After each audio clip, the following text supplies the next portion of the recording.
አብራችሁ እንድትቆዩ እንጋብዛለን።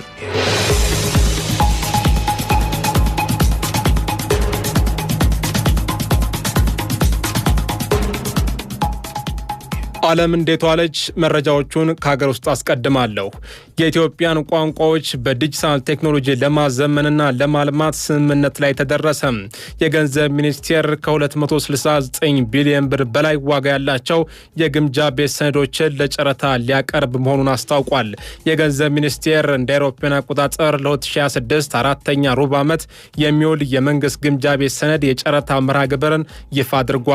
በዚህም መሰረት ከመጋቢት 23 እስከ ሰኔ 17 ቀን 2018 ዓ.ም ባለው ጊዜ ውስጥ በጠቅላላው 269 ቢሊዮን 165 ሚሊዮን 645 ሺህ ብር ዋጋ ያላቸው ሰነዶችን ለገበያ እንደሚያቀርቡም ታውቋል። ይህ የሶስት ወራት መርሃ ግብር በ7 ዙር የጨረታ ቀናት የተከፋፈለ ሲሆን መንግስት ለበጀት ማስፈጸሚያ የሚሆን የገንዘብ ፍላጎቱን ከሀገር ውስጥ ምንጮች ለማሟላትና የፋይናንስ ስርዓቱን ለማጠናከር ያለመ መሆኑም ተመላክቷል። በወጣው ዝርዝር መሰረት ለጨረታ የሚቀርቡት ሰነዶች በአራት የብስለት ጊዜያት የተከፋፈሉ ሲሆን የ28 ቀናት ሰነድ 26.9 ቢሊዮን ብር፣ የ91 ቀናት ሰነድ 53.8 ቢሊዮን ብር፣ የ182 ቀናት ሰነድ 107.6 ቢሊዮን ብር እንዲሁም የ364 ቀናት ሰነድ 80.7 ቢሊዮን ብር ድርሻን ይዘዋል። ከነዚህ መካከል የ182 ቀናት ወይም የ6 ወራት የብስለት ጊዜ ያላቸው ሰነዶች ከጠቅላላው የገንዘብ መጠን ውስጥ ከፍተኛውን ድርሻ በመያዝ ቀዳሚነቱን ይዘዋል።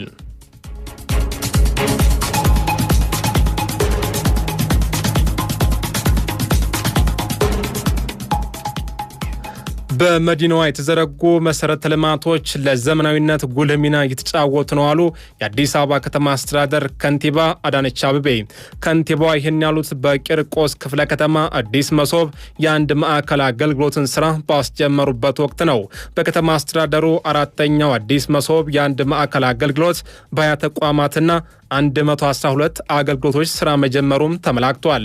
ከንቲባ አዳነች አቤቤ በዚህ ወቅት እንደ ከተማ አስተዳደሩ ከሚሰጡ 600 አገልግሎቶች 240 የሚሆኑት በዲጂታል የሚሰጡ ናቸው ብለዋል። አገልግሎቶቹ ህዝብን ለእንግልት በመዳረግ የቅሬታ ምንጭ ሆኖ በመቆየታቸው ቅድሚያ እንደተሰጣቸውም ተናግረዋል። ቀሪዎቹ አገልግሎቶችም እስከ መጪው የበጀት ዓመት በአዲስ መሶብ የአንድ ማዕከል እንዲገቡ ለማስቻል ትኩረት ተሰጥቶ ይሰራል ያሉት በማዕከሉ የተገልጋዩ እርካታ 98 በመቶ መሟላቱ አገልግሎቱን ይበልጥ ለማስፋፋት የሚያነሳሳ እንደሆነም ጠቁመዋል። አዲስ መሶብ የአንድ ማዕከል አገልግሎት የተቀናጀና የተናበበ በመሆኑ የከተማዋ ነዋሪዎች በየትኛው መሶብ የአንድ ማዕከል አገልግሎት ማግኘት የሚችሉ መሆናቸውን አስረድተዋል።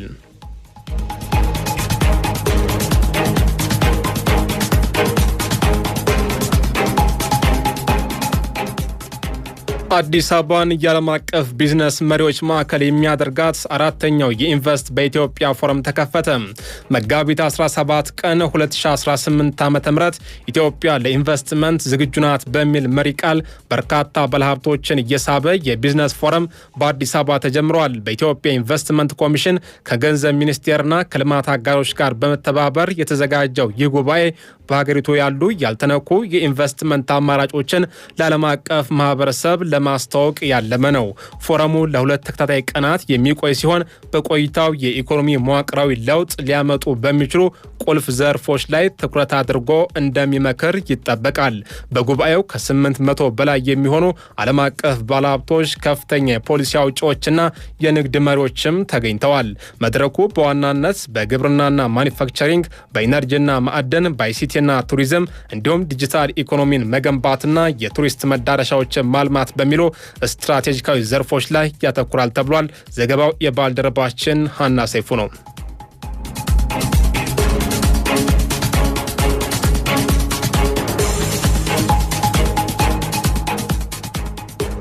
የሸዋሊድ ምሽት ሐረር እንደ ጨረቃና እንደ ከዋክብት በሐረሪዎች ውብ ባህል በልዩ ዜማና ትዕይንት የምትደምቅበት ነው ሲሉ ምክትል ጠቅላይ ሚኒስትር ተመስገን ጥሩነህ ገለጹ። ምክትል ጠቅላይ ሚኒስትሩ እንኳን ለሸዋሊድ በዓል በሰላም አደረሳችሁ ሲሉ መልእክት አስተላልፈዋል። የሸዋሊድ ምሽት ሐረር እንደ ጨረቃና እንደ ከዋክብት በሐረሪዎች ባህል በልዩ ዜማና ትዕይንት የምትደምቅበት ነው። በዓሉ ከባህላዊ ስነ ስርዓቱ ባለፈ የጥንታዊቷ ጀጎል የታሪክ አሻራ የህዝቦችን የአብሮነት መድረክና የኢትዮጵያን የባህል ብዝሃነት ማሳያ ነው። ሸዋሊድ የማህበራዊ ትስስር ድልድይ ነው። ቂም በቀል የሚሻርበት በወጣቱና በአረጋውያን መካከል ያለው የትውልድ ሰንሰለት በምርቃትና በምክር የሚታደስበት እንዲሁም የአብሮነትና የመቻቻል እሴቶቻችን በደመቀ ሁኔታ የሚታዩበት ልዩ ዓመታዊ ክብረ በዓል ነው። በዓለም አቀፍ ደረጃ በዩኔስኮ ጭምር እውቅናን ያገኘው ሸዋሊድ የሐረርን ብቻ ሳይሆን የሁላችንም እንግዳ ተቀባይነት ያከበረ እሴት ለዓለም በማስተዋወቅ ረገድ ትልቅ ሚናም አለው። በድጋሚ ለሐረሪ ህዝብና ለከተማው ነዋሪዎች በሙሉ እንኳን ለሸዋሊድ በዓል በሰላም አደረሳችሁ ብለዋል።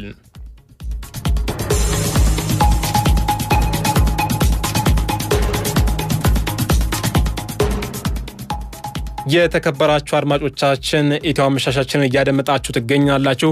አሁን ደግሞ ከባህር ማዶ ወዳገኘነው መረጃ የምናልፍ ይሆናል። አልቱራ የተባለች የቱርክ የነዳጅ ጫኝ መርከብ በድሮን ተመታች። አልቱራ የተሰኘች የቱርክ የነዳጅ ጫኝ መርከብ በኢስታንቡል ቦስፈረስ ወሽመጥ አቅራቢያ በድሮን ጥቃት እንደተፈጸመባት ተዘግቧል። የቱርክ ኤንቲቪ ጣቢያ እንደገለጸው ጥቃቱ የደረሰው መርከቧ ከቦስፈረስ ወሽመጥ 28 ኪሎ ሜትር ያህል ላይ ርቀት እያለች ነው። ጥቃቱን ተከትሎ በመርከቧ ላይ የነበሩ 27 ሰራተኞች በሙሉ ደህንነታቸው የተጠበቀ መሆኑና ምንም አይነት የህይወት መጥፋት እንዳልደረሰ ዘገባው አመላክቷል። ስለ ጥቃቱ መንስኤም ሆነ ከጀርባው ስላለው አካል እስካሁን በዝርዝር የተገለጸ